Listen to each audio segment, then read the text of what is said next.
ఈరోజు మనం ఉసిరి అమృత ఫలం అనే అంశం గురించి తెలుసుకుందాం. మరి హిందూ సనాతన సంప్రదాయంలో కార్తీక మాసం అత్యంత పవిత్రమైనటువంటిది.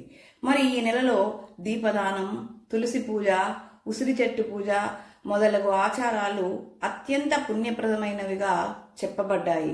మరి వీటిలో ముఖ్యమైనది ఉసిరి దీపం. భగవంతుడికి ప్రియమైన వృక్షం.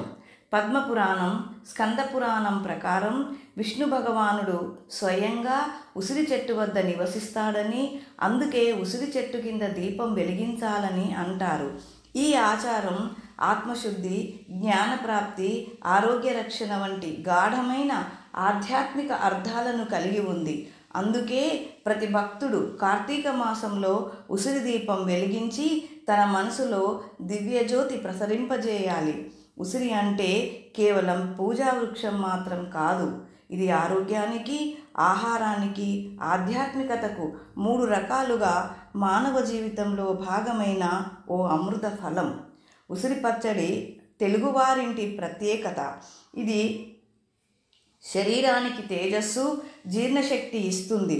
ఉసిరిలో విటమిన్ సి, యాంటీ ఆక్సిడెంట్లు రోగనిరోధక శక్తిని పెంచి శరీరానికి ఉల్లాసాన్ని ఇస్తాయి. అందుకే చలికాలంలో ఉసిరి పచ్చడి తినడం ఆరోగ్యానికి ఎంతో మేలు చేస్తుంది. కార్తీక మాసంలో ఉసిరి చెట్టు కింద దీపం వెలిగించడం శాస్త్ర ప్రకారం పుణ్యప్రదం. ఇవి దీపాలు కాదు, జ్ఞాన జ్యోతులు. మన మనసు ప్రశాంతతను ఇస్తాయి. ఉసిరి శరీరంలో త్రిదోషాలను అంటే వాత, పిత్త, కఫ సమతుల్యం చేస్తుంది. ప్రతిరోజు కొద్దిగా ఉసిరి తింటే జీర్ణశక్తి మెరుగుపడుతుంది, చర్మం ప్రకాశిస్తుంది, రక్తం శుద్ధి అవుతుంది, జుట్టు నల్లగా దృఢంగా ఉంటుంది.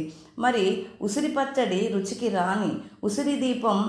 ఉసిరి వృక్షం ప్రకృతిలో ఒక దివ్య స్వరూపం. ఇది మన ఆహారంలో రుచిని, మన భక్తిలో పవిత్రతను, మన జీవితంలో ఆరోగ్యాన్ని నింపుతుంది. ఉసిరి వృక్షం ప్రకృతిలో ఒక దివ్య స్వరూపం. ఇది మన ఆహారంలో రుచిని, మన భక్తిలో పవిత్రతను, మన జీవితంలో ఆరోగ్యాన్ని నింపుతుంది. మరి ఈ కార్తీక మాసంలో ఉసిరి దీపం వెలిగించడం, ఉసిరి పండుతో పూజ చేయడం దైవానుగ్రహం. అందుకే మన పెద్దలు ఉసిరిని అమృత ఫలం అని పిలుస్తారు. మరి ఈ అంశం కనుక మీకు నచ్చేది ఉంటే తప్పకుండా సబ్స్క్రైబ్ చేయండి, లైక్ ఇవ్వండి, ఈ అంశంపై కామెంట్ పెట్టండి, మీ మిత్రులకు షేర్ చేయండి. Thank you.